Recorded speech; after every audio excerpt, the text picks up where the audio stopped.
Hello my dear students, how are you.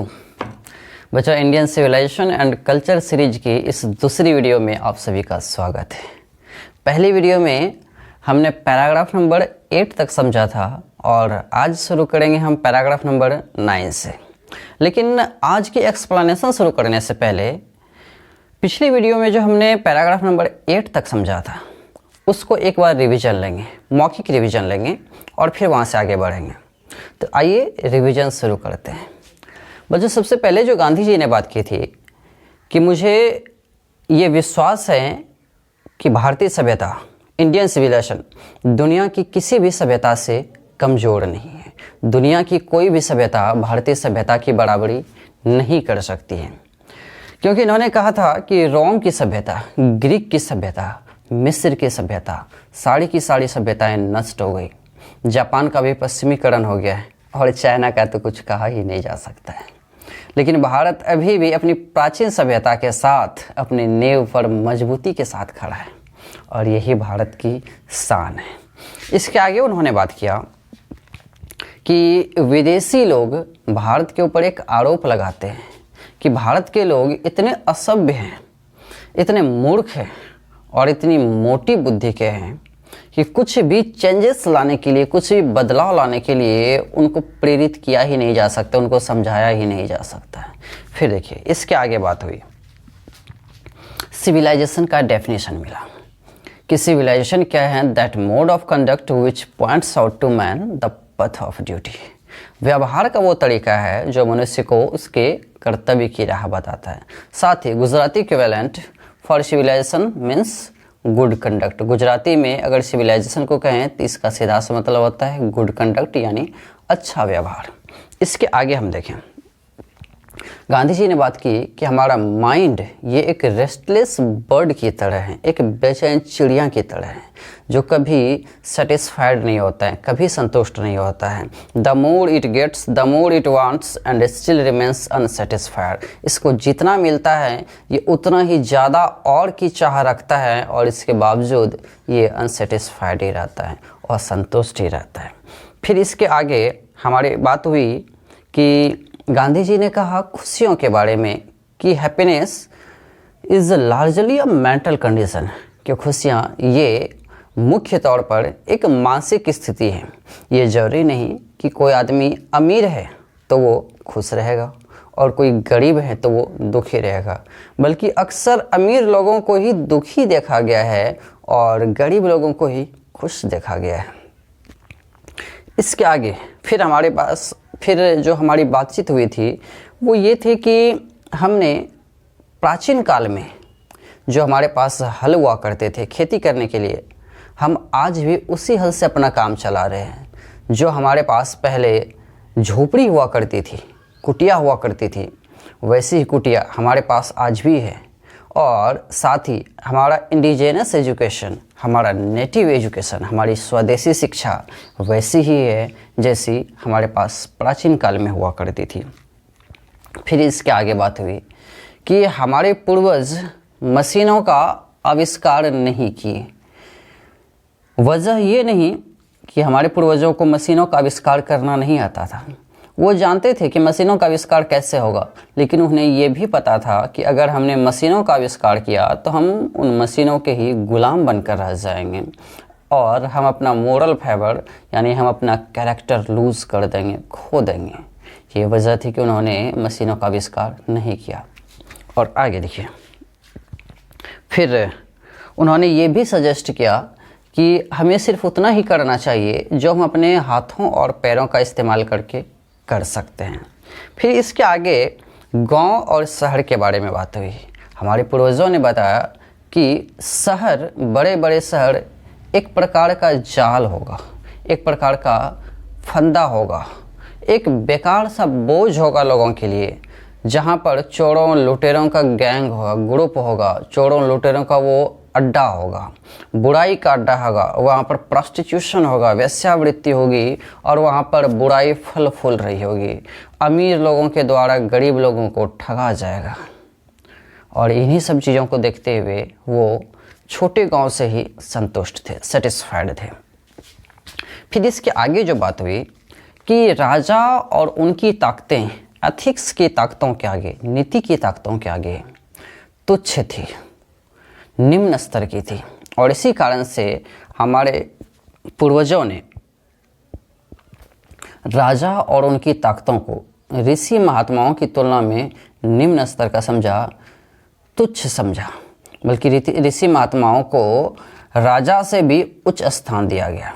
और गांधी जी कह रहे हैं कि जिस देश में ऐसा संविधान हो, ऐसा नियम हो कि वहाँ पर ज्ञानी लोगों को, ऋषि महात्माओं को शासक से भी उच्च स्थान का दर्जा दिया जाता है, वो देश, वो राष्ट्र किसी से कुछ सीखने की बजाय किसी को कुछ सिखाने के लिए ज़्यादा उपयुक्त है।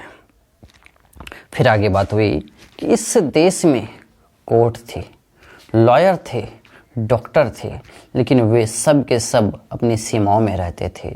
वे लोगों को लूटते नहीं थे जैसे आज लूट मची हुई है डॉक्टर और लॉयर्स के पास, बल्कि वे लोग ज़रूरत के अनुसार, ज़रूरत के कारण उनके पास जाते थे, लेकिन वे लोगों के मास्टर नहीं थे, लोगों के वो मालिक नहीं बन गए थे। ये भी बात हुई है। इसके अलावा उस वक्त कोई दलाल नहीं हुआ करते थे, टॉट्स नहीं थे जो लोगों को कोर्ट कचहरी के चक्कर में आकर्षित कर सके, उनको अट्रैक्ट कर सके, उनको एजेंट बन के कोर्ट कचहरी तक ले जाए। ऐसा करने के लिए कोई दलाल नहीं थे। साथ ही उस वक्त कुछ ऐसे सामान्य नियम भी थे, कुछ कॉमन रूल्स भी थे जो किसी भी विवाद को कोर्ट कचहरी तक जाने से पहले ही सुलझा दिया जाता था। साथ ही कि लोग उस वक्त अपना खेती-बाड़ी का काम देखते थे, संभालते थे और वे ट्रू होम रूल को एंजॉय करते थे। तो यहाँ तक तो बात थी ये पैराग्राफ नंबर 8 की। और आइए अब शुरू करते हैं आज की एक्सप्लेनेशन पैराग्राफ नंबर 9 से। The Indian civilisation as described by me. कह रहे हैं गांधी जी कि भारतीय सभ्यता, इसका जैसा वर्णन मेरे द्वारा किया गया है, डिस्क्राइब मीन्स होता है वर्णन करना, तो भारतीय सभ्यता का जैसा वर्णन मेरे द्वारा किया गया है, has been so described by its votaries. इसका ऐसा ही वर्णन इसके प्रेमियों के द्वारा, वोटरीज मतलब होता है प्रेमी या अनुयायी, फॉलोवर जिसको कहते हैं, जो प्रशंसक होते हैं। तो भारत के जो प्रेमी हैं, जो लोग भारत से प्रेम करते हैं, जो भारतीय सभ्यता से प्रेम करते हैं, जो भारतीय सभ्यता के फॉलोवर हैं, जो इसके प्रशंसक हैं, उन्होंने भी भारतीय सभ्यता का वैसा ही वर्णन किया है जैसा गांधी जी ने वर्णन किया है। फिर आगे देखिए, in no part of the world, दुनिया के किसी भी हिस्से में नहीं, एंड अंडर नो सिविलाइजेशन, और किसी भी सभ्यता में नहीं, have all man attend perfection, किसी भी मनुष्य ने परफेक्शन को प्राप्त कर लिया हो। परफेक्शन मतलब होता है कि व्यक्ति में किसी भी प्रकार की कोई कमी ना हो, कोई भी उसमें बुराई ना हो। और ये तो हो ही नहीं सकता है, क्योंकि बुराई और अच्छाई ये देखने वाले के ऊपर डिपेंड करता है कि किसी में, आपको किसी में कोई चीज़ अच्छाई लगती हो सकता है किसी दूसरे व्यक्ति को उसको वही चीज़ बुराई लगती हो। तो ये नज़रिया के ऊपर डिपेंड करता है कि एटीट्यूड किसी का कैसा है, उस पर डिपेंड करता है कि कोई चीज़ अच्छा है या बुरा है। और वैसे भी जहाँ पर रात है वहाँ पर दिन भी है, जहाँ अच्छाई है वहाँ बुराई भी है, जहाँ कुछ अच्छाई है इंसान में तो कुछ कमियाँ भी होती है। इस कारण से कहा गया है कि दुनिया की किसी भी सभ्यता में और किसी भी हिस्से में किसी भी मनुष्य ने परफेक्शन को प्राप्त नहीं कर लिया है। आगे देखिए, द टेंडेंसी, टेंडेंसी मतलब होता है प्रवृत्ति, स्वभाव। The tendency of Indian civilization, भारतीय सभ्यता की प्रवृत्ति, is to elevate the moral being. Elevate मतलब होता है बढ़ावा देना। Is to elevate the moral being, नैतिकता को बढ़ावा देना है। भारतीय सभ्यता, इंडियन सिविलाइजेशन की प्रवृत्ति नैतिकता को बढ़ावा देना है। That of the western civilization is to propagate immorality. और प्रोपेगेट का मतलब होता है प्रचार प्रसार करना, और इमोरलिटी मतलब होगा नैतिकता और नैतिकता। That of the western civilization, और वही अगर वेस्टर्न सिविलाइजेशन की बात किया जाए, इंडियन सिविलाइजेशन की प्रवृत्ति है नैतिकता को बढ़ावा देना, और वेस्टर्न सिविलाइजेशन की प्रवृत्ति है और नैतिकता का प्रचार प्रसार करना, इमोरलिटी का प्रचार प्रसार करना। जैसे एक एग्जांपल समझाता हूँ।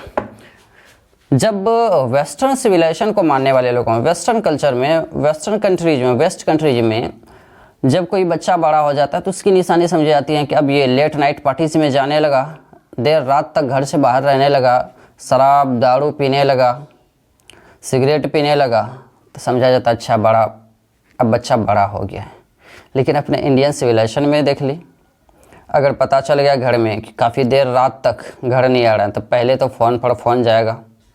इसके बाद भी अगर आप कोई जवाब ना दे रहे हैं और बाद में पता चल गया दारू पी के आया है तो फिर तो कुटाई प्रोग्राम निश्चित है, इसमें कोई दूसरी बात नहीं। घर आने पर पक्की कुटाई होगी। खैर आगे देखते हैं। गांधी जी कह रहे हैं कि भारतीय सभ्यता की जो प्रवृत्ति है ये है नैतिकता को बढ़ावा देना, और वेस्टर्न सिविलाइजेशन की जो प्रवृत्ति है वो है और नैतिकता का प्रचार प्रसार करना। The latter is godless, the former is based on a belief in god. देखिए यहाँ पर दो वर्ड आया हुआ है, एक है लेटर और एक है फॉर्मर। फॉर्मर और लेटर जब दो चीज़ें हमारे पास हो और उनमें से किसी एक को हम बताना चाहें पहला और लास्ट वाला, दो चीज़ों में से हम बताना चाहें पहला और लास्ट वाला, तब हम फॉर्मर और लेटर का यूज करते हैं। जैसे कि ए और बी, ए पहले आता है, बी बाद में आता है, तो पहले वाले के लिए, ए के लिए हम यूज करेंगे फॉर्मर। फॉर्मर होता है पहले वाला और लेटर होता है बाद वाला। ए और बी में से ए पहले आया हुआ है तो फॉर्मर, बी बाद में है तो ये लेटर। लेकिन जब दो से अधिक चीज़ें हो तब हम इसके लिए फर्स्ट और लास्ट का यूज करते हैं। जैसे ए और जेड में ए फर्स्ट लेटर है और जेड लास्ट लेटर है, लेकिन ए और बी के सिर्फ अगर बात किया जाएगा तो ए फॉर्मर है और बी लेटर है। तो यहाँ पर भी देखिए, यहाँ पर सबसे पहले बात हुई है इंडियन सिविलाइजेशन की। पहले के सेंटेंस में जो गांधी जी ने बात की है, जैसा यूज किया है, पहले लिखा गया है इंडियन सिविलाइजेशन और बाद में लिखा गया है वेस्टर्न सिविलाइजेशन। तो यहाँ पर जो यूज किया गया द लेटर इज गॉडलेस, ये लेटर बाद वाले को पॉइंट आउट करेगा और बाद वाला यहाँ पर है western civilization. The latter is godless, बाद वाला गॉडलेस है, जो ईश्वर में विश्वास नहीं करता है, यानी वेस्टर्न सिविलाइजेशन ये ईश्वर में विश्वास नहीं रखता है। The former is based on a belief in God, और पहले वाली जो है यानी कि जो इंडियन सिविलाइजेशन है ये ईश्वर में विश्वास पर आधारित है। भारतीय सभ्यता ये ईश्वर में विश्वास पर आधारित है और वेस्टर्न सिविलाइजेशन ये ईश्वर रहित है, ये ईश्वर में विश्वास नहीं रखती है। So understanding and so believing, ऐसा विश्वास करते हुए, ऐसा समझते हुए और ऐसा विश्वास करते हुए, इट बिहोव्स, बिहोव मतलब होता है आवश्यक होना, जरूरी होना।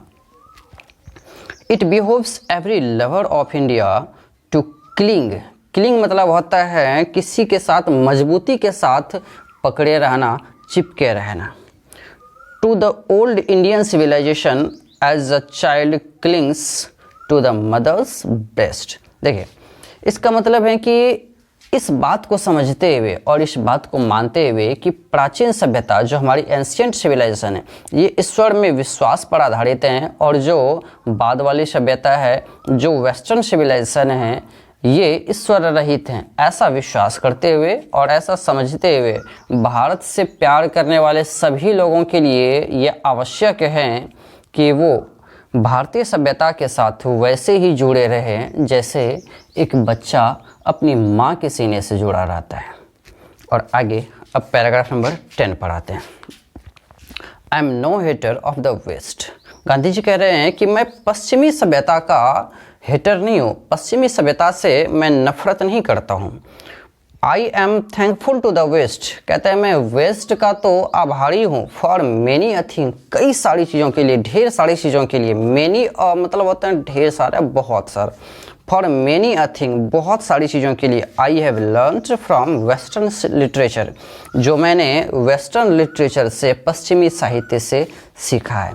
गांधी जी कहते हैं कि मैं पश्चिम का हेटर नहीं हूँ, बल्कि मैं तो पश्चिम का आभारी हूँ कि मैंने उसके लिटरेचर से, पश्चिमी लिटरेचर से, साहित्य से ढेर सारी चीज़ें सीखी हैं। But I am thankful to modern civilization for teaching me, लेकिन मैं मॉडर्न सिविलाइजेशन का, आधुनिक सभ्यता का, आधुनिक सभ्यता और वेस्टर्न सिविलाइजेशन ये दोनों एक ही समझा जाता है।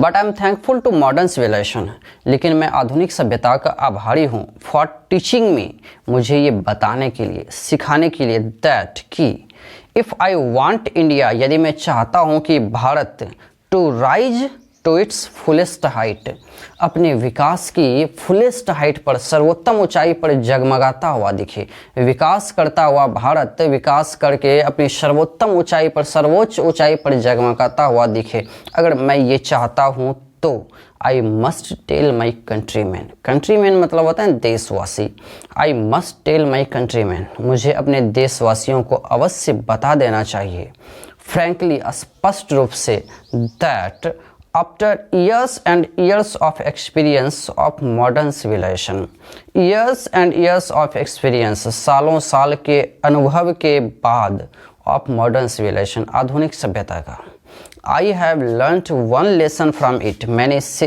एक चीज़ सीखा है, that and that is that, और वो ये है कि we must shun it at all cost, at all cost, हर एक कीमत पर, शन मीन्स होता है विरोध करना, कि हमें हर कीमत पर इसका विरोध करना चाहिए। देखिए गांधी जी कह रहे हैं कि मैं पश्चिमी सभ्यता का नफरत नहीं करने वाला हूँ, मैं पश्चिमी सभ्यता से नफरत नहीं करता हूँ, बल्कि मैं तो आभारी हूँ उन कई सारी चीज़ों के लिए जो मैंने वेस्टर्न लिटरेचर से सीखा है, मैं पश्चिमी सभ्यता का आभारी हूँ, लेकिन मैं मॉडर्न सिविलाइजेशन का इसलिए भी आभारी हूँ क्योंकि मॉडर्न सिविलाइजेशन में ने मुझे ये सिखाया है, मुझे ये बताया है कि अगर मैं भारत को विकास की सर्वोच्च ऊंचाई पर देखना चाहता हूँ तो मुझे अपने देशवासियों को ये बता देना चाहिए, स्पष्ट बता देना चाहिए कि हमें हर कीमत पर पश्चिमी सभ्यता का, मॉडर्न सिविलाइजेशन का विरोध करना चाहिए। आगे देखिए 11 नंबर पर आते हैं, what is that modern civilisation, ये मॉडर्न सिविलाइजेशन क्या है। It is the worship of the material, ये भौतिक वस्तुओं की पूजा है, ये भौतिकता की पूजा है। It is the worship of the brute in us, ये हमारे अंदर जो पशुता है, क्रूरता है, जो हमारे अंदर शैतान है, उसकी पूजा है। इट इज़ अनएडल्ट्रेटेड मैटेरियलिज्म, ये पूरी तरह से विशुद्ध रूप से, अनएडल्ट्रेटेड का मतलब होता है बिना किसी भी मिलावट के, पूरी तरह से शुद्ध। इट इज़ अनएडल्ट्रेटेड मैटेरियलिज्म, ये पूरी तरह से मैटेरियलिज्म है। देखिए मैटेरियलिज्म को समझिए, मैटेरियलिज्म एक ऐसा बिलीफ है जिसमें पैसा और पावर को ही सर्वोच्च स्थान दिया जाता है। ये समझा जाता है कि पैसा और पावर ही सब कुछ है, उसके अलावे और कुछ भी नहीं है। तो ये है पूरी तरह से भौतिकता, मैटेरियलिज्म, पैसा पावर के साथ साथ सुख सुविधा भरे जीवन, ये है मैटेरियलिज्म। तो कहते हैं इट इज़ अनएडल्ट्रेटेड मैटेरियलिज्म, ये पूरी तरह से, ये विशुद्ध रूप से मैटेरियलिज्म है, भौतिकवाद है। And modern civilisation is nothing, और मॉडर्न सिविलाइजेशन ये कुछ भी नहीं है। If it does not think, यदि ये ना सोचे, यदि ये ना विचारे, at every step of triumph, जीत के हर कदम पर, ऑफ मैटेरियल सिविलाइजेशन, भौतिक सभ्यता के। मैटेरियल सिविलाइजेशन मैटेरियलिज्म के लिए आया, यानी कि भौतिकवाद के लिए, और मैटेरियल सिविलाइजेशन ये वेस्टर्न सिविलाइजेशन को ही कहा गया है। देखिए गांधी जी कह रहे हैं कि मॉडर्न सिविलाइजेशन है क्या, ये हमारे अंदर जो पशुता की भावना है, जो हमारे अंदर क्रूरता की भावना है, जो हमारे अंदर शैतान छुपा हुआ है, ये उसकी पूजा है, ये भौतिक वस्तुओं की पूजा है। और अगर ये हर कदम पर मैटेरियल सिविलाइजेशन भौतिक वस्तुओं के जीत की बात ना सोचे, पैसा और पावर के जीत की बात ना सोचे, तो फिर ये वेस्टर्न सिविलाइजेशन कुछ है ही नहीं, ये मैटेरियल सिविलाइजेशन कुछ है ही नहीं।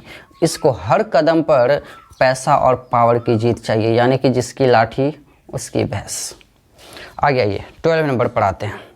इट इज़ परहैप्स अननेसेसरी, ये संभवतः अननेसेसरी है, अनावश्यक है, इफ़ नॉट यूजलेस, यदि बेकार नहीं तो, to weigh the merits of the two civilization, दो सभ्यताओं की तुलना करना, दो सभ्यताओं की तुलना करना अगर आवश्यक नहीं तो कम से कम बेकार जरूर है।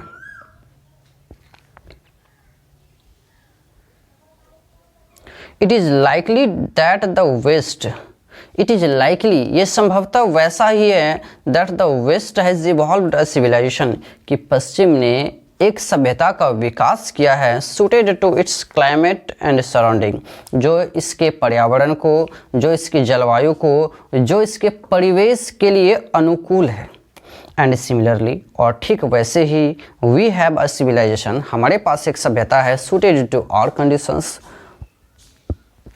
जो हमारी स्थितियों के अनुकूल हैं, and both are good in their respective spheres, और दोनों ही अपनी अपनी जगह पर सही है, अपने अपने दृष्टिकोण में दोनों ही सही है। देखिए क्या कह रहे हैं, गांधी जी कह रहे हैं कि दो सिविलाइजेशन का तुलना करना अगर अनावश्यक नहीं है तो कम से कम बेकार तो ज़रूर है, कि दो सिविलाइजेशन की तुलना करना ही क्या। वेस्ट ने, पश्चिम ने एक ऐसी सभ्यता का विकास किया है जो उनके क्लाइमेट को, जो उनके सराउंडिंग्स को, जो उनके परिवेश को सूट करता है, और ठीक वैसे ही इंडिया ने एक ऐसी सिविलाइजेशन का विकास किया है जो इसके क्लाइमेट को सूट करता है। तो इसमें फिर तुलना की बात ही कहाँ से आती है, दोनों अपनी अपनी जगह पर सही है। आइए अब आगे बढ़ते हैं। The distinguishing characteristic of modern civilization, distinguishing characteristic मतलब प्रमुख चरित्र या गुण ऑफ मॉडर्न सिविलाइजेशन, आधुनिक सभ्यता का प्रमुख गुण, is an indefinite multiplicity, indefinite अनंत, और मल्टीप्लिसिटी मतलब होता है वृद्धि, ऑफ ह्यूमन वांट्स, मानवीय इच्छाओं की। कह रहे हैं कि मॉडर्न सिविलाइजेशन का, आधुनिक सभ्यता का जो प्रमुख गुण है वो ये है कि मानवीय इच्छाओं की अनंत वृद्धि, जितना ज़्यादा से ज़्यादा मन को लंबा कर सकते हो करो। The characteristic of ancient civilization, और प्राचीन सभ्यता का गुण, is an imperative restriction upon, an imperative restriction एक आवश्यक प्रतिबंध, रेस्ट्रिक्शन मतलब होता है प्रतिबंध या रुकावट, अवरोध, इम्पेरेटिव आवश्यक, रेस्ट्रिक्शन प्रतिबंध, अपॉन। देखिए यहाँ से इस सेंटेंस को तोड़कर समझना है, ध्यान से समझिए, ध्यान से देखिएगा इस लाइन को, जैसे कैसे हम तोड़ रहे हैं पहले इस चीज़ को देख लीजिए। The characteristic of ancient civilization is an imperative restriction upon, और अपॉन के बाद अब डायरेक्ट आ जाइए दीज वांट्स पर जो लास्ट में है, अपॉन दीज वांट्स, और इसके बाद फिर आना है आपको and a strict regulating of these wants. ये दो भाग में टूटा है, अपॉन के बाद अपॉन के साथ दीज वांट्स जुड़ेगा और फिर and strict regulating of these wants, ये यहाँ से इस तरीके से अलग होगा। The characteristic of ancient civilization, प्राचीन सभ्यता का जो गुण है, इज एन इम्पेरेटिव रेस्ट्रिक्शन एक आवश्यक प्रतिबंध, अपॉन दीज वांट्स जो मानवीय इच्छाएं हैं, इन इच्छाओं पर एक आवश्यक प्रतिबंध, एक अवरोध, इन इच्छाओं को रोकना, एंड अ स्ट्रिक्ट रेगुलेटिंग, और एक कठोर, स्ट्रिक्ट मतलब होता है कठोर, कठोर स्वभाव के अर्थ में कठोर, इसको कहा जाता है strict, and a strict regulating नियंत्रण, रेगुलेटिंग नियंत्रण ऑफ दीज वांट्स इन इच्छाओं का। देखिए कहना है कि पश्चिमी सभ्यता जो मॉडर्न सिविलाइजेशन, इसका गुण क्या है, इच्छाओं की अनंत वृद्धि, जबकि जो प्राचीन सभ्यता है जो इंडियन सिविलाइजेशन, इसका गुण क्या है कि ये इच्छाओं पर प्रतिबंध लगाने की बात करता है, ये इच्छाओं पर एक सख्त नियंत्रण की बात करता है, ये इच्छाओं को बढ़ने नहीं देने की बात कहता है, और वेस्टर्न सिविलाइजेशन ये इच्छाओं को बढ़ाने की बात करता है। स्पष्ट रूप से गांधी जी ने पहले ही कर दिया है कि इच्छाओं पर हमें प्रतिबंध लगाकर ही, इच्छाओं पर अगर हम प्रतिबंध लगाते हैं तभी हम इच्छाओं को अपने वश में कर सकते हैं, और खुश दुनिया में वही रह सकता है जो अपनी इच्छाओं को अपने वश में रखता हो। आगे देखिए, द मॉडर्न और वेस्टर्न इंसेटिएबलनेस, इंसेटिएबलनेस मतलब होता है असंतोष, द मॉडर्न आधुनिक या पश्चिमी असंतोष अराइजेज उत्पन्न होता है, really from want of living faith एक मजबूत विश्वास की इच्छा से, इन अ फ्यूचर स्टेट भविष्य की स्थिति में, and therefore also in divinity, divinity मतलब होता है ईश्वरत्व या दैवत्व।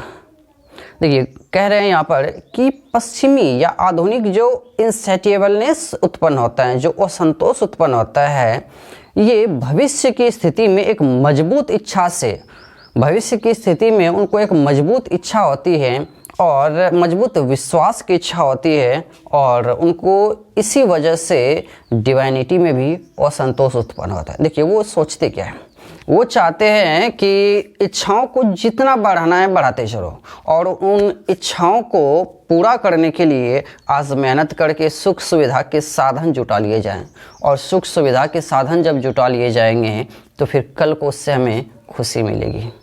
लेकिन भाई ये तो मन है, कितना भी कुछ मिल जाए संतुष्ट कभी नहीं होने वाला है। तो इस वजह से कितनी भी साधनें इकट्ठी कर लिया जाए, सुख सुविधा के साधन इकट्ठे कर लिए जाए, ये असंतोष, इनसेटिएबलनेस हमेशा बना ही रहता है। और इसी वजह से उनको लगता है कि ईश्वर नाम की कोई चीज़ है नहीं। भाई हम इतनी मेहनत कर रहे हैं, हमको खुशी मिल ही नहीं रही है, संतोष मिल ही नहीं रहा है। अगर ईश्वर होते तो क्या हमें खुशी नहीं मिलती? क्योंकि ये माना जाता है कि ईश्वर सब देख रहा है। अगर हम आज मेहनत कर रहे हैं तो कल हमें इसका फल मिलेगा। आज हम खुशी पाने के लिए मेहनत कर रहे हैं, लेकिन खुशी पाने के लिए हम सही डायरेक्शन में तो काम करें। दरवाज़ा जिस तरफ खुल रहा है अगर हम उसी तरफ खोलेंगे तो सही डायरेक्शन में काम करना हुआ, लेकिन जिस तरफ दरवाज़ा बंद होता है उस तरफ अगर खोलेंगे तो कभी खुलने वाला नहीं है। तो मेहनत हम किस दिशा में कर रहे हैं ये भी इम्पोर्टेंट बात है। तो यहाँ पर जो मॉडर्न इनसेटिएबलनेस, वेस्टर्न इनसेटिएबलनेस उत्पन्न होता है, ये बस इससे उत्पन्न होते हैं कि वे इच्छाओं को अनंत वृद्धि करते हैं, वो इच्छाओं को बढ़ाते चलते हैं और सुख सुविधा के साधन जुटाते चलते हैं, और वो ये उम्मीद करते हैं कि कल को मुझे इससे खुशी मिलेगी।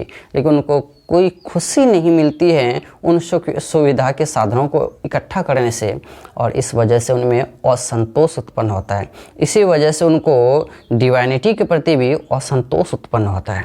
आगे देखिए, द रेस्ट्रेंट मतलब होता है अवरोध ऑफ एंशिएंट और ईस्टर्न सिविलाइजेशन, प्राचीन या पूर्वी सभ्यता। प्राचीन या पूर्वी सभ्यता ये इंडियन सिविलाइजेशन की बात हो रही है। मॉडर्न और वेस्टर्न सिविलाइजेशन, ये वेस्टर्न सिविलाइजेशन ये पश्चिमी सभ्यता है, आधुनिक सभ्यता है। और प्राचीन सभ्यता या एंशिएंट सिविलाइजेशन की अगर बात किया जाए तो समझिएगा ये इंडियन सिविलाइजेशन की बात हो रही है। द रेस्ट्रेंट अवरोध ऑफ एंशिएंट और ईस्टर्न सिविलाइजेशन, प्राचीन या पूर्वी सभ्यता का ये जो अवरोध उत्पन्न होता है, इच्छाओं पर नियंत्रण करने की जो बात उत्पन्न होती है, ये कहाँ से? फ्रॉम अ बिलीफ, एक विश्वास से। Often in spite of our self, स्वयं की आशा के विपरीत। इन स्पाइट ऑफ का एक मीनिंग होता है के बावजूद, और एक इसका मीनिंग होता है आशा के विपरीत। In spite of our self यहाँ पर मतलब होगा इसका स्वयं की आशा के विपरीत। इन अ फ्यूचर स्टेट, भविष्य की स्थिति में। And the existence of a divine power, और एक ईश्वरीय शक्ति के अस्तित्व में होने की विश्वास से। देखिए कह रहे हैं गांधी जी यहाँ पर कि प्राचीन सभ्यता में जो इंडियन सिविलाइजेशन है, इसमें जो इच्छाओं पर नियंत्रण करने के लिए जो एक अवरोध उत्पन्न होता है, ये कहाँ से? ये स्वयं की आशा के विपरीत, यानी कि ये समझते हैं कि मैं कुछ भी नहीं हूँ, मैं कुछ नहीं कर सकता हूँ, मुझे बस कर्म करना है। यहाँ पर ये कर्मा की बात कहते हैं। यहाँ पर ये कहते हैं कि मुझे सिर्फ कर्म करना है, मैं सिर्फ कर्म कर सकता हूँ, फल तो मेरे हाथ में है नहीं। तो फिर सोचना है क्या? मुझे बस कर्म करना है, मुझे खुशियाँ पाने के लिए इच्छाओं को नियंत्रण में रखना है, और बस यही मेरा कर्म है। मैं कर्म करूँगा, फल वो ईश्वर के हाथ में है, फल देना ना देना वो ईश्वर के हाथ में है। मेरे हाथ में सिर्फ कर्म करना है, तो इसलिए सिर्फ मैं कर्म करूँगा, और ये ईश्वर में विश्वास रखते हैं। तो इस कारण से इनमें अवरोध की स्थिति उत्पन्न होती है। आगे देखिए, some of the immediate and brilliant results of modern inventions. Some of the immediate मतलब होता है तात्कालिक, तुरंत का। Some of the immediate and brilliant और शानदार रिजल्ट्स ऑफ मॉडर्न इन्वेंशंस, आधुनिक आविष्कारों के कुछ तात्कालिक और शानदार रिजल्ट और टू मैडनिंग, इतने पागल कर देने वाले हैं, टू रेजिस्ट, कि हम लोग उन आविष्कारों को अपनाने से खुद को रोक ही नहीं सकते हैं। देखिए टू मैडनिंग, टू रेजिस्ट, इसको जब हम चेंज करेंगे तो मीनिंग इसका निकलेगा some of the immediate and brilliant results of modern inventions are so maddening that we can not stop ourselves, hold ourselves to accept them, to adopt them. That means कि यहाँ पर बात हो रही है कि गांधी जी कह रहे हैं कि आधुनिक सभ्यता ने, आधुनिक इन्वेंशंस के, आविष्कारों के कुछ तो ऐसे परिणाम हैं, इतने शानदार परिणाम हैं और इतने वो पागल कर देने वाले परिणाम हैं कि हम उनको अपनाने से खुद को रोक ही नहीं सकते हैं। जैसे बात कर लिया जाए कंप्यूटर, मोबाइल फ़ोन, ये एक ऐसे ही आविष्कार हैं, इतने पागल कर देने वाले ये सब आविष्कार हैं जिनको अपनाने से हम खुद को रोक ही नहीं सकते हैं। आगे देखिए, but I am no manner of doubt, मुझे बिल्कुल भी संदेह नहीं है, that the victory of man, मनुष्य की जीत, लाइज, निहित है, इन दैट रेजिस्टेंस, उस अवरोध में ही। कहते हैं कि आधुनिक आविष्कार के कुछ रिजल्ट्स तो इतने पागल कर देने वाले हैं कि हम खुद को उन आविष्कारों को अपनाने से रोक ही नहीं सकते हैं, लेकिन मुझे कहने में ये बिल्कुल भी संदेह नहीं है कि मनुष्य की जीत उन आविष्कारों को रोकने में ही है। आगे देखिए, we are in danger of bartering away, barter means होता है चेंज कर देना, बार्टरिंग अवे, चेंज कर देना, बदल डालना, द परमानेंट गुड, जो अस्थाई अच्छाई है, फॉर मोमेंट्री प्लेजर, क्षणिक खुशी के लिए। गांधी जी कह रहे हैं कि हम इस खतरे की स्थिति में पहुंच गए हैं जहां पर थोड़ी देर की खुशी के लिए जो हमारा परमानेंट, जो हमारा अस्थाई अच्छाई है, हम उस अस्थाई अच्छाई को क्षण भर की खुशी से बदल डालने के खतरे में पहुंच गए हैं। आगे देखिए, just as in the West they have made wonderful discoveries in things material, just as in the West, जिस प्रकार से पश्चिम में they have made wonderful discoveries in things material, भौतिकता के क्षेत्र में उन्होंने ढेर सारे आविष्कार किए हैं। Similarly, ठीक वैसे ही Hinduism has made still more marvelous discoveries in things of religion, of the spirit, of the soul। देखिए क्या कह रहे हैं कि जिस प्रकार से पश्चिम के देशों ने, पश्चिमी सभ्यता ने भौतिकता के क्षेत्र में ढेर सारे आविष्कार किए हैं, ठीक वैसे हिंदुत्व ने, जो प्राचीन सभ्यता है वो हिंदुत्व की सभ्यता है, और इस हिंदुज्म की सभ्यता ने, इस प्राचीन सभ्यता ने has made still more marvellous discovery, इतने आश्चर्यजनक, इतने अद्भुत खोज किए हैं इन थिंग्स ऑफ रिलीजियन, धर्म के क्षेत्र में, ऑफ द स्पिरिट, भावना के क्षेत्र में, ऑफ द सोल, और आत्मा के क्षेत्र में या शरीर के क्षेत्र में, शरीर के क्षेत्र में, धर्म के क्षेत्र में और भावनाओं के क्षेत्र में इतने शानदार खोज किए हैं कि कुछ कहा ही नहीं जा सकता है। पश्चिमी सभ्यता ने भौतिकता के क्षेत्र में ढेर सारे आविष्कार किए हैं, और हिंदुज्म ने, जो प्राचीन सभ्यता है, इसने धर्म के क्षेत्र में, भावनाओं के क्षेत्र में और सॉल के क्षेत्र में, आत्मा के क्षेत्र में ढेर सारे आविष्कार किए हैं, वैसे ही बहुत सारे खोजे किए हैं। But we have no eye for this great and fine discoveries, but we have no eye, लेकिन हमारे पास आँखें नहीं हैं। अरे आँखें तो हैं ही उन चीज़ों को देखने के लिए, उस ग्रेट, उन महान और फाइन, अच्छे आविष्कारों को, डिस्कवरीज, खोजों को देखने के लिए। हिंदुज्म ने जो बहुत सारे महान और फाइन डिस्कवरीज किए हैं, उन डिस्कवरीज को देखने के लिए हमारे पास आंखें नहीं है। गांधी जी का ये कहना है। देखिए असल में वो ये कह रहे हैं कि हमारे पास आंखें तो है, बिल्कुल है, लेकिन आंख रहते हुए हमने जानबूझकर अपनी आंखें बंद कर रखी है। हिंदुज्म ने जो आविष्कार किए हैं, जो हिंदुज्म ने जो खोजें किए हैं, उन खोजों को हम देखने की बजाय जानबूझकर अपनी आंखें बंद करके बैठे हुए हैं। We are dazzled by the material progress, हम मटेरियल प्रोग्रेस से, भौतिक उन्नति से, जो पश्चिमी सभ्यता ने जो भौतिक क्षेत्र में प्रोग्रेस किया, उन्नति की है, वी आर डेजल्ड, हम उससे चकाचौंध हो गए हैं। That western science has made, पश्चिमी साइंस ने जो भौतिकता के क्षेत्र में प्रगति की है, उससे हम चकाचौंध हो गए हैं। I am not enamoured of that progress, मैं उस प्रोग्रेस से मोहित नहीं हो गया। इनेमोर्ड मतलब मोहित हो जाना। I am not enamoured of that progress, मैं उस प्रोग्रेस से मोहित नहीं हो गया। इनफैक्ट वास्तव में, इट ऑलमोस्ट सिम्स, लगभग ऐसा मालूम पड़ता है, प्रतीत होता है एज दो मानो गॉड इन हिज विजडम, ईश्वर ने अपनी बुद्धिमानी से हैज प्रिवेंटेड इंडिया, भारत को रोक दिया है from progressing along those line. Along those line कहने का ये मतलब है अलोंग मटेरियल लाइन्स, यानी कि भौतिकता के क्षेत्र में प्रगति करने से ईश्वर ने अपनी बुद्धिमानी से ही भारत को रोक दिया है, सो दैट ताकि इट माइट फुलफिल, ताकि ये पूरा कर सके इट्स स्पेशल मिशन, इसका जो अपना खास लक्ष्य है, of resisting the onerous, resist मतलब होगा रोकने का, द ऑनरस प्रवाह ऑफ मेटेरियलिज्म, भौतिकता को रोकने का, भौतिकता के प्रवाह को रोकने का जो भारतीय सभ्यता का स्पेशल मिशन है। दैट मीन्स कि वेस्टर्न साइंस, वेस्टर्न सिविलाइजेशन ने भौतिकता के क्षेत्र में आविष्कार किए, भौतिकता के क्षेत्र में वो बहुत आगे बढ़ रहा है, बहुत ज़्यादा प्रगति कर रहा है, और हम हमारी भारतीय सभ्यता इन्होंने रिलीजन के क्षेत्र में, स्पिरिट के क्षेत्र में और सॉल के क्षेत्र में ढेर सारे डिस्कवरीज किए हैं। हम इच्छाओं पर नियंत्रण करने की बात कहते हैं और पश्चिमी सभ्यता ये इच्छाओं को बढ़ाने की बात कहते हैं। तो जो भारतीय सभ्यता का स्पेशल मिशन है कि इच्छाओं को बढ़ाने से रोक सके, भौतिक विकास करने से खुद को रोक सके, तो ये जो स्पेशल मिशन है और इस स्पेशल मिशन को भारतीय सभ्यता पूरी कर सके, इसी कारण से गांधी जी कहते हैं कि मुझे लगता है कि ईश्वर ने खुद ही अपनी बुद्धिमानी से, ईश्वर ने स्वयं अपनी बुद्धिमानी से भारत को उस मटेरियल लाइन्स के सहारे प्रोग्रेस करने से रोक दिया है। और अब आइए पैराग्राफ नंबर 17 पढ़ाते हैं।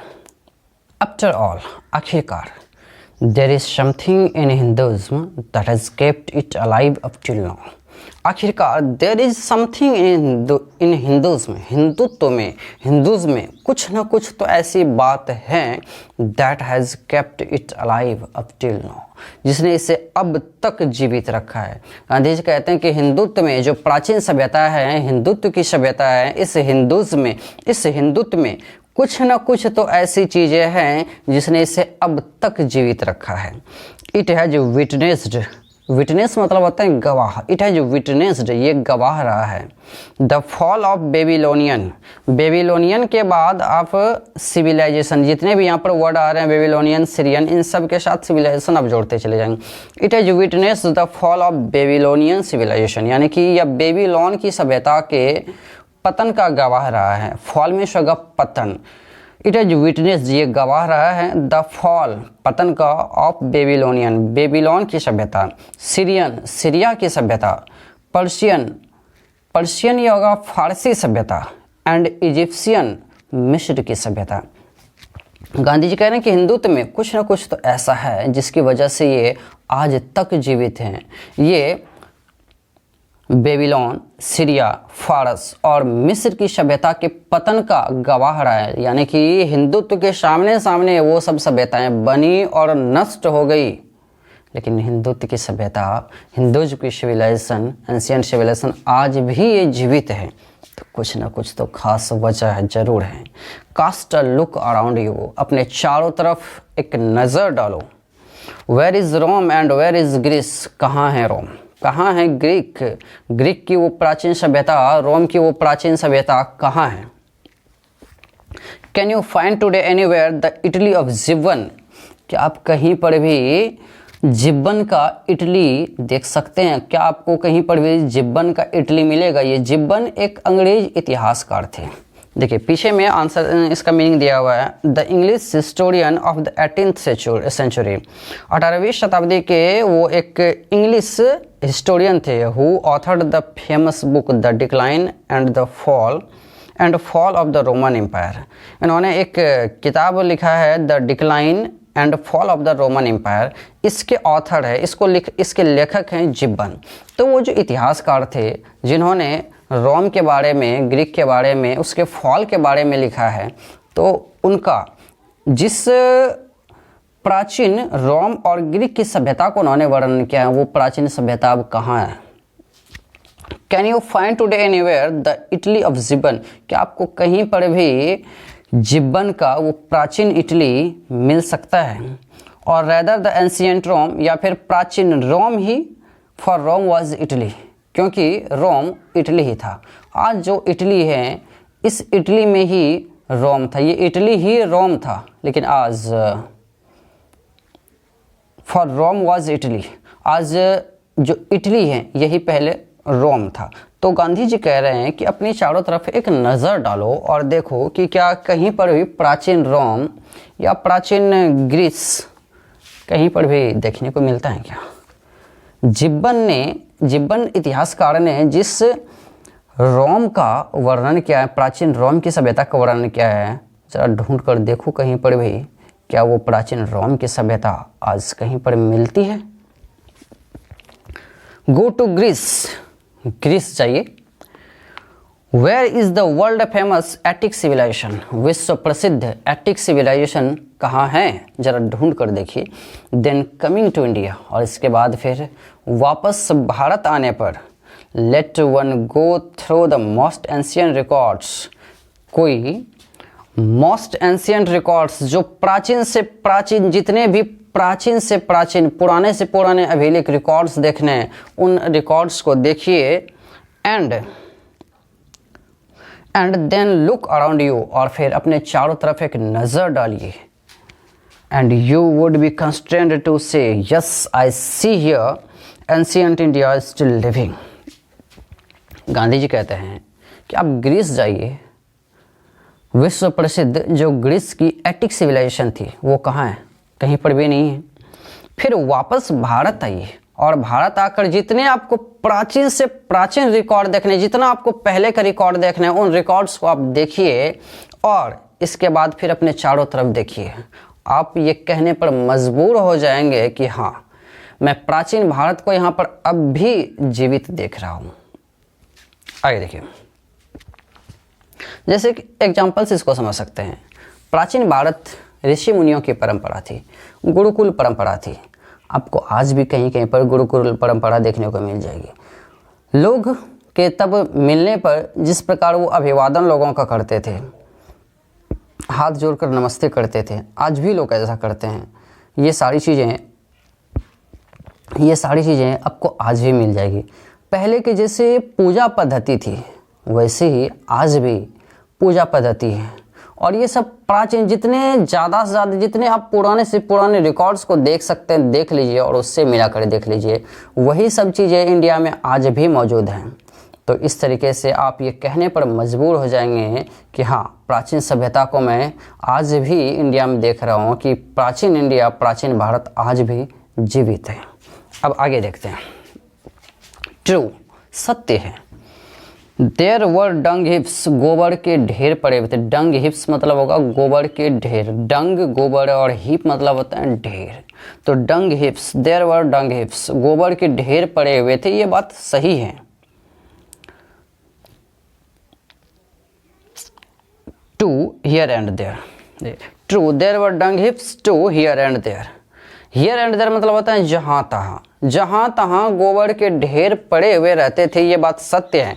But there are rich treasures buried under them, लेकिन उन्हीं गोबर के ढेर के अंदर समृद्ध खजाने भी, रिच ट्रेजर्स, ट्रेजर्स मतलब होता है खजाने, रिच ट्रेजर्स भी दबे रहते थे।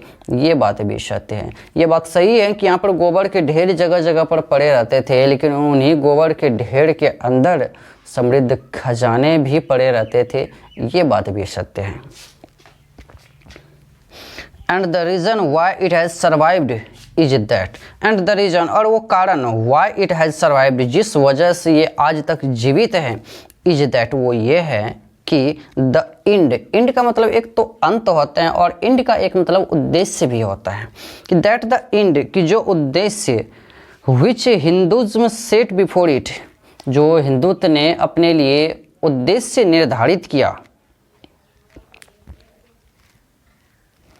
was not development along material but spiritual line, कि मटेरियल भौतिकता के सहारे नहीं बल्कि आध्यात्म के सहारे आगे बढ़ना था, जो ईश्वर में विश्वास के साथ आगे बढ़ना था, जो सुख सुविधा के साधनों को और पैसे, पावर, सिर्फ इन चीज़ों को ही दुनिया में सब कुछ ना समझता हो। भौतिक सिविलाइजेशन जो है, जो आधुनिक सभ्यता है, ये दुनिया में पैसे, पावर, सुख सुविधा के साधन, इन्हीं सब चीज़ों को वो सब कुछ समझते हैं। लेकिन एंशियंट सिविलाइजेशन जो प्राचीन सभ्यता है, ये ईश्वर में विश्वास रखती है और ये उन चीज़ों को रोक देती है, उन चीज़ों को, भौतिक सुख सुविधा के साधनों को इकट्ठा करने से ये रोकती है। तो ये अंतर है। और गांधी जी कह रहे हैं कि जिस वजह से, जिस कारण से हिंदुज़्म आज तक जीवित है, जिस कारण से प्राचीन सभ्यता आज तक जीवित है, उसकी वजह यह है कि हिंदुत्व ने अपने लिए जो उद्देश्य निर्धारित किया वो ये था कि हम स्पिरिचुअल लाइन के सहारे, अध्यात्म के सहारे आगे बढ़ेंगे, न कि मटेरियल लाइन्स के सहारे। आगे देखिए 20 नंबर पर आते हैं। आवर सिविलाइजेशन, आवर कल्चर, हमारी सभ्यता, हमारी संस्कृति, आवर स्वराज और हमारा Swaraj depend not upon multiplying our wants, हमारी इच्छाओं को बढ़ाने पर नहीं, इच्छाओं को मल्टीप्लाई करने पर, वृद्धि करने पर नहीं है। सेल्फ इंडल्जेंस, जिसे स्वयं लिप्तीकरण भी कहते हैं, स्वयं सेल्फ इंडल्जेंस मतलब खुद को विलासिता के पीछे लगा देना, सुख सुविधा के साधनों के पीछे भागने को खुद को लगा देना। तो इन चीज़ों पर हमारी सभ्यता, हमारा कल्चर और हमारा स्वराज डिपेंड नहीं करता है, बट अपॉन, बल्कि रेस्ट्रिक्टिंग वांट्स, इच्छाओं को रोकने पर हमारी सभ्यता, हमारी संस्कृति और हमारा स्वराज, इच्छाओं को रोकने पर सेल्फ डिनायल, जिसे स्वयं निषेध कहते हैं, आत्मनिषेध कहते हैं, यानी कि इच्छाओं को रोकने पर हमारी सभ्यता, हमारी संस्कृति और हमारा स्वराज डिपेंड करता है, न कि इच्छाओं की अनंत वृद्धि पर। इच्छाओं की अनंत वृद्धि को क्या कहेंगे? Self indulgence. और इच्छाओं को रोकने पर, रेस्ट्रिक्ट करने को कहेंगे सेल्फ डिनायल। ऑब्जेक्टिव क्वेश्चन के लिए ध्यान रखिएगा, मे बी कि ये क्वेश्चन पूछ दे यहाँ से। 21 पर आते हैं। European civilization is no doubt suited for the Europeans.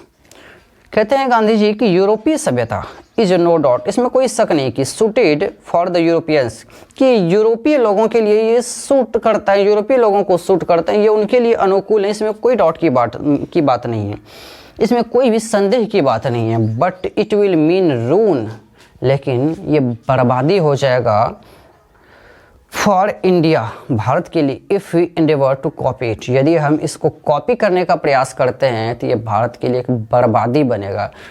Western civilization ये वेस्ट के लोगों के लिए, यूरोपियन लोगों के लिए ये अनुकूल है, सही है, इसमें कोई संदेह की बात नहीं, ये हो सकता है उनके लिए सही है। लेकिन अगर भारत के लोग, अगर हम लोग उसी को कॉपी करने का प्रयास करें तो ये हमारे लिए बर्बादी के अलावा और कुछ भी नहीं होगा। This is not to say that we may not adopt, adopt मतलब होगा गोद लेना या स्वीकार करना, किसी भी चीज़ को अपनाना। और एसिमिलेट मतलब भी होता है किसी भी चीज़ को शामिल कर लेना। दिस इज नॉट टू से, इसका कहने का ये भी मतलब नहीं है दैट कि we may not adopt and assimilate, कि हम स्वीकार नहीं कर सकते हैं और सम्मिलित नहीं कर सकते हैं, एसिमिलेट नहीं कर सकते हैं। What ever may be good, जो कुछ भी अच्छाइयाँ हो, and capable of assimilation by us, जिसको एसिमिलेट करने में, जिसको सम्मिलित करने में हम सक्षम हो। गांधी जी कह रहे हैं कि इसका मतलब ये भी नहीं है कि अगर, इसका मतलब ये, गांधी जी जो यहाँ पर बताना चाहते हैं कि वेस्टर्न सिविलाइजेशन ये वेस्ट के लोगों के लिए सही है, कोई दिक्कत की बात नहीं है, लेकिन भारत के लिए ये बर्बादी होगा। परंतु इसका ये भी मतलब नहीं है कि अगर वेस्टर्न सिविलाइजेशन में कुछ अच्छाइयाँ हैं तो हम उन अच्छाइयों को स्वीकार नहीं कर सकते हैं, हम उन अच्छाइयों को अपने में शामिल नहीं कर सकते। इसका मतलब ये भी नहीं है, हम जिन चीज़ों को स्वीकार करने में सक्षम हैं, जिन चीज़ों को अपनी सभ्यता में शामिल करने में सक्षम हैं, हम उन चीज़ों को अपनी सभ्यता में शामिल करें। As it does not also mean that even the Europeans will not have to part. As it does not also mean, इसका ये मतलब भी नहीं है that कि even the Europeans, यहाँ तक कि यूरोपीय लोगों को भी will not have to part, part में से होगा अलग होना, Europeans will not have to part, यूरोपीय लोगों को भी अलग नहीं होना पड़ेगा विद वाट एवर एविल, जो कुछ भी इसमें बुराइयाँ, might have crept into it, कि जो कुछ इसमें धीरे धीरे बुराइयां आ गई हैं, वेस्टर्न सिविलाइजेशन में जो कुछ भी बुराइयां धीरे धीरे आ गई हैं, उन बुराइयों से यूरोप के लोगों को अलग नहीं होना पड़ेगा, इसका ये मतलब भी नहीं है। यानी कि यूरोपीय सभ्यता में अगर कुछ अच्छाई हैं तो हम उन अच्छाई को स्वीकार करें और हम उन अच्छाई को अपने में सम्मिलित करें, ये हमारे लिए कोई दिक्कत की बात नहीं है। लेकिन अगर उस सभ्यता में कुछ बुराई आ गई है तो यूरोपीय लोगों को भी उन बुराइयों से दूर हटना पड़ेगा।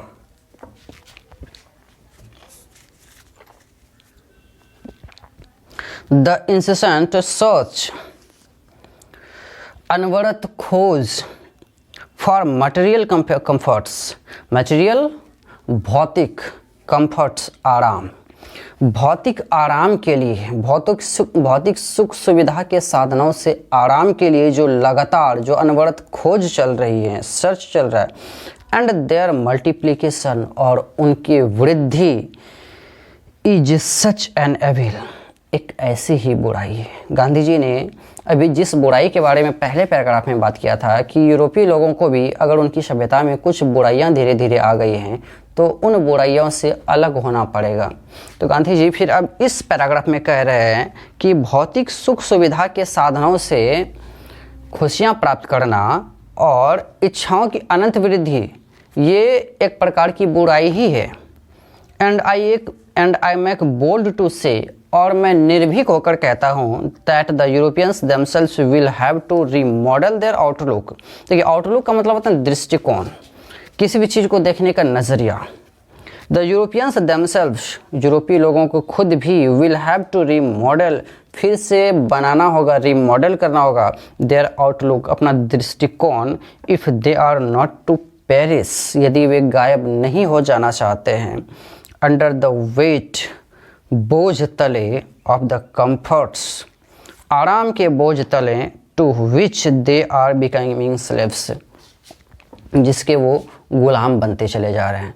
गांधी जी कह रहे हैं, पिछले पैराग्राफ में इन्होंने जो बात की थी कि वेस्टर्न सिविलाइजेशन में जो कुछ बुराइयां हैं, उन बुराइयों से वेस्टर्न लोगों को भी, पश्चिमी लोगों को भी अलग होना पड़ेगा। और एक बुराई यहाँ पर ये एग्जाम्पल दे रहे हैं कि जिस भौतिक सुख सुविधा के साधन के पीछे, इकट्ठा करने के पीछे वो भाग रहे हैं, जिन भौतिक सुख सुविधा के साधनों से वो खुशियाँ प्राप्त करना चाहते हैं, जिस आराम के, भौतिक आराम के वो गुलाम बनते चले जा रहे हैं, ये भी एक प्रकार की बुराई ही है। और अगर वो इस आराम के बोझ तले दबकर फिर अपनी सभ्यता को समाप्त करना नहीं चाहते हैं तो फिर उनको इस बुराई से अलग होना ही पड़ेगा। वे जो लगातार भौतिक चीज़ों से खुशियां प्राप्त करना चाहते हैं, इस बुराई को उनको हटाना पड़ेगा। देखिए आगे फिर, it may be that my reading is wrong, ऐसा हो सकता है कि मेरा अध्ययन, मेरा पढ़ना गलत हो। जो मैंने वेस्टर्न सिविलाइजेशन को अध्ययन किया है, वेस्टर्न लिटरेचर का अध्ययन किया है, हो सकता है कि मेरा पढ़ना, मेरा जानना, मेरी जानकारी कुछ गलत हो। बट आई नो दैट, लेकिन मुझे पता है कि फॉर इंडिया, भारत के लिए, to run after golden fleece, golden fleece मतलब होता है एक ऐसी चीज़ जो पाना बहुत ही मुश्किल हो, लगभग असंभव हो। जैसे कि गोल्डन फ्लीस, ये एक Greek mythology, 1 minute, Greek mythology में गोल्डन फ्लीस उस चीज़ को कहा गया है जिसकी रक्षा स्नेक्स करते हैं, जिसकी रक्षा फायर्स करती हैं। दैट मीन्स कि अगर आप उस चीज़ को प्राप्त करने के लिए जाएंगे तो आपके सामने अचानक से सांप आ जाएगा, अचानक से आग जलने लगेगी, और आप उनसे आगे बढ़ गए, अगर आपने आग को हरा दिया, आपने सांप को हरा दिया जो अचानक से प्रकट हो जाता है, अगर आपने उनको हरा दिया तब आप उस चीज़ को प्राप्त कर सकते हैं। जैसे कि महाभारत में हुआ था। महाभारत में जब अर्जुन धनुष प्राप्त करने के लिए, गांडीव धनुष प्राप्त करने के लिए जाता है, साथ में कृष्ण भगवान भी होते हैं, तो वहाँ पर अचानक से आग उत्पन्न हो जाती है, वहाँ पर अचानक से सांप आ जाता है। तो कुछ ऐसी ही बातें, कुछ ऐसी ही चीज़ों को गोल्डन फ्लीस कहा गया है। अगर आपने नहीं देखा हो तो आप देख लीजिए, समझ में आ जाएगा पूरी तरह से। It may be that my reading is wrong, कहते हैं कि मेरा अध्ययन, हो सकता है कि मेरा अध्ययन गलत हो, but I know that for India to run after golden fleece, कि लेकिन भारत के लिए गोल्डन फ्लीस के पीछे भागना is to court certain death, निश्चित रूप से मौत को स्वीकार करना है, मौत को गले लगाना है। Let us engrave on our hearts, आइए हम अपने दिलों पर अंकित कर लें, खोद कर लिखवा लें, अब खुदाई मत करवाने लग जाइएगा। Let us engrave on our hearts, आइए हम अपने दिलों पर, हम अपने दिल पर ये अंकित कर लें the motto of a western philosopher, philosopher मतलब होता है दार्शनिक, और मोटो मतलब होता है एक आदर्श वाक्य। तो किसी वेस्टर्न फिलोसफर का एक आदर्श वाक्य, plane living and high thinking, सादा जीवन उच्च विचार, यानी कि रहन सहन का स्तर हमारा सामान्य हो लेकिन हमारे विचार उच्च स्तर के हो, ये बात, plane living and high thinking. तो गांधी जी कह रहे हैं कि आइए हम अपने दिल पर ये अंकित कर लें कि हमारा जीवन सादा हो, सादा जीवन हो, लेकिन हमारे विचार उच्च हो। Today it is certain that the millions can not have high living, आज ये बात निश्चित हो गई है कि लाखों लोग हाई लिविंग उनका नहीं हो सकता, उनका रहन सहन का स्तर ऊंचा नहीं हो सकता है। एंड वी द फ्यू, और हम थोड़े से लोग, हु प्रोफेस, जो दावा करते हैं, जो स्वीकार करते हैं, to do the thinking for the masses, masses मतलब होते हैं जन समूह। कहते हैं गांधी जी कि ये बात तो क्लियर है कि लाखों लोग हमेशा गरीब ही रह जाएंगे, सब के सब अमीर नहीं हो सकते हैं, सबका रहन सहन का स्तर ऊंचा नहीं हो सकता है। लाखों लोग ऐसे होंगे जिनके रहन सहन का स्तर नीचा ही रहेगा, निम्न स्तर का ही रहेगा, और हम थोड़े से लोग जो उन जन समूह के लिए, जो उन लाखों लोगों के लिए सोचने का दावा करते हैं, रन द रिस्क, वो खतरा मोल ले रहे हैं। रन द रिस्क, इसका मतलब होगा खतरा मोल लेना, रन द रिस्क, खतरा मोल ले रहे हैं। इन अ वैन सर्च, एक व्यर्थ खोज में, एक बेकार की खोज में, आफ्टर हाई लिविंग, रहन सहन का स्तर उच्च करने की जो हम खोज कर रहे हैं, ये बेकार सा खोज है। ऑफ मिसिंग हाई थिंकिंग, उच्च विचार के बजाय उच्च रहन सहन का स्तर, ये जो हम लोग सोच रहे हैं, थोड़े से लोग, देखिए गांधी जी क्या कह रहे हैं कि लाखों लोग तो हमेशा गरीब ही रहेंगे, उनके रहन सहन का स्तर ऊंचा नहीं हो सकता है, और हम थोड़े से लोग जो ये सोचने का दावा करते हैं कि उन लोगों का रहन सहन का स्तर ऊंचा कर दिया जाए, तो हम लोग बेकार का खतरा मोल ले रहे हैं कि हम हाई थिंकिंग के बजाय, उच्च सोच के बजाय, उच्च विचार के बजाय हम रहन सहन के स्तर को जो ऊंचा करने का सोच रहे हैं, ये व्यर्थ हैं, ये पॉसिबल ही नहीं है, हम ये नहीं कर सकते और ये व्यर्थ हो जाएगा, बेकार हो जाएगा। और आइए अब पैराग्राफ नंबर 23 पढ़ाते हैं। Civilization in the real sense of the term, सही अर्थों में अगर सिविलाइजेशन को समझा जाए, सही अर्थ में अगर सभ्यता समझा जाए, सिविलाइजेशन को समझा जाए, कंसिस्ट, निहित है, नॉट इन द मल्टीप्लिकेशन, वृद्धि में नहीं, बट इन द डेलिबरेट, मतलब सोची समझी हुई, एंड वॉलेंट्री, वॉलेंट्री मतलब होता है अपनी इच्छा से, स्वैच्छिक, रेस्ट्रिक्शन, प्रतिबंध, ऑफ वांट्स, इच्छाओं के प्रतिबंध में। देखिए कहते हैं सही अर्थ में अगर सभ्यता को समझा जाए ना, तो सही अर्थ में सभ्यता क्या है, ये इच्छाओं की वृद्धि नहीं है, बल्कि सोच समझकर और अपनी इच्छा से उन मानवीय इच्छाओं पर प्रतिबंध लगाने को ही सही अर्थ में सभ्यता कहेंगे। वॉलेंट्री रेस्ट्रिक्शन मतलब स्वैच्छिक प्रतिबंध, ऑफ वांट्स, इच्छाओं पर स्वैच्छिक रूप से हम प्रतिबंध लगाएं, और क्या, डेलिबरेट मतलब सोच समझकर। आगे देखिए, this alone increases and promotes contentment, this alone ये अकेले ही कौन, यानी कि इच्छाओं पर सोच समझकर अपनी इच्छा से जो हम प्रतिबंध लगाएंगे, उस प्रतिबंध के बारे में कह रहे हैं कि ये प्रतिबंध ही, ये अकेले ये प्रतिबंध ही इंक्रीजेज बढ़ाता है, एंड प्रमोट्स और प्रचार प्रसार करता है, आगे बढ़ाता है, कंटेंटमेंट संतुष्टि, रियल हैप्पीनेस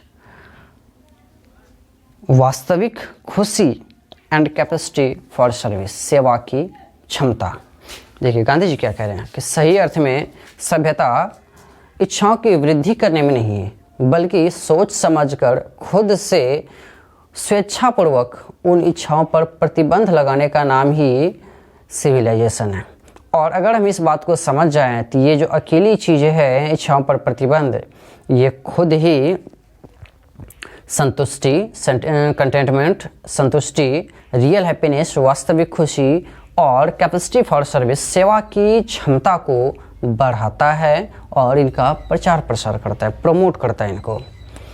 आगे लास्ट पैराग्राफ पर आ रहा है, a certain degree of physical harmony and comfort, a certain degree, कुछ हद तक, of physical harmony and comfort, भौतिक आराम और तालमेल, कुछ हद तक भौतिक तालमेल और आराम, इज नेसेसरी, आवश्यक हैं, जरूरी है, कुछ हद तक भौतिक आराम, कुछ भौतिक तालमेल, भौतिक चीज़ों के साथ तालमेल कुछ हद तक जरूरी है, आवश्यक है। But above a certain level it becomes a hindrance instead of A help. It but above a certain level, but above a certain level, लेकिन एक खास सीमा से आगे जाने पर इट बिकम्स अ हिंड्रेंस, ये एक अवरोध हो जाता है, एक रुकावट बन जाता है, इंस्टेड ऑफ हेल्प, मदद के बजाय। कहते हैं गांधी जी कि कुछ हद तक भौतिक चीज़ों के साथ तालमेल बनाकर रखना चाहिए, ये आवश्यक भी है, लेकिन जब ये एक सीमा से आगे बढ़ने लगता है तो फिर ये मदद की बजाय, हमारे लिए जो आवश्यक है, ये मदद के बजाय ये हमारे लिए रुकावट बनने लग जाता है। देयरफॉर, इसलिए, द आइडियल, आइडियल का मतलब गोल भी होता है, लक्ष्य भी होता है। Therefore the ideal of creating an unlimited number of wants, और इस कारण से लक्ष्य of creating an unlimited number of wants, अनंत इच्छाओं की वृद्धि करने का लक्ष्य, एंड सेटिस्फाइंग देम, और उन्हें संतुष्ट करना, seems to be a delusion and a snare. Delusion मतलब होता है भ्रम, एंड अ स्नेयर, और एक जाल। गांधी जी कह रहे हैं कि इस कारण से कि कुछ हद तक भौतिक चीज़ों के साथ तालमेल बनाकर रखना आवश्यक है, जरूरी है, लेकिन एक सीमा से जब ये ऊपर जाने लगता है तो ये हमारे लिए मदद की बजाय हमारे लिए ये एक रुकावट बनने लग जाता है। और इसलिए अनंत इच्छाओं की वृद्धि करना और उन्हें संतुष्ट करने का जो ये लक्ष्य है, ये लक्ष्य मुझे एक भ्रम मालूम पड़ता है और एक ये जाल मालूम पड़ता है जिसमें हम फंस कर अपनी सारी की सारी जो हमारे पास खुशियां हैं उन खुशियों को भी खो देंगे।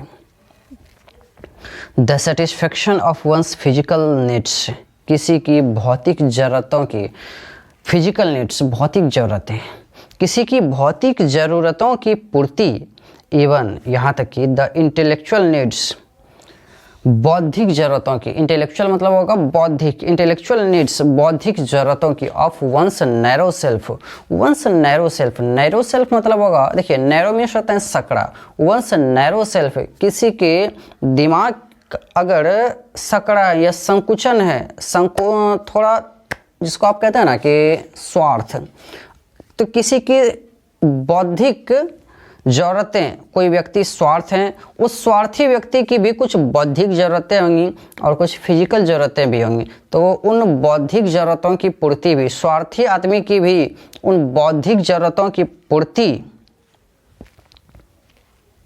Must meet at a certain point, dead stop, एक पॉइंट पर आकर मिलकर समाप्त हो जाना चाहिए, जहाँ से वे चीज़ें समाप्त हो जाए। यानी कि भौतिक ज़रूरतों की पूर्ति और एक स्वार्थी आदमी का उसकी बौद्धिक ज़रूरतों की पूर्ति भी एक जगह पर आकर समाप्त हो जाए, रुक जाए। भौतिक ज़रूरतों की पूर्ति और किसी स्वार्थी आदमी के बौद्धिक ज़रूरतों की भी पूर्ति एक जगह पर आकर रुक जाए, जहाँ से वो आगे फिर ना बढ़े।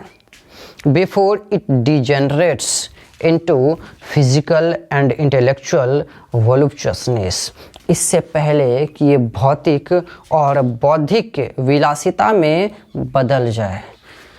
कहने का ये मतलब है, गांधी जी कह रहे हैं कि किसी की भौतिक ज़रूरतों की पूर्ति और किसी स्वार्थी आदमी का भी अगर कोई स्वार्थी नहीं है तब तो कोई बात नहीं है, लेकिन अगर कोई स्वार्थी भी है तो भी उसकी बौद्धिक ज़रूरतों की भी पूर्ति दोनों को एक जगह पर आकर मिल जाना चाहिए, इससे पहले कि वो हमारे लिए आउट ऑफ कंट्रोल हो जाए, वो हमारी कंट्रोल से ही बाहर हो जाए कि फिर हम उसको कंट्रोल में ना रख सकें। वो इच्छाएं हमें खुद ही कंट्रोल करने लगे, वो ज़रूरतें हमें ही कंट्रोल करने लगे।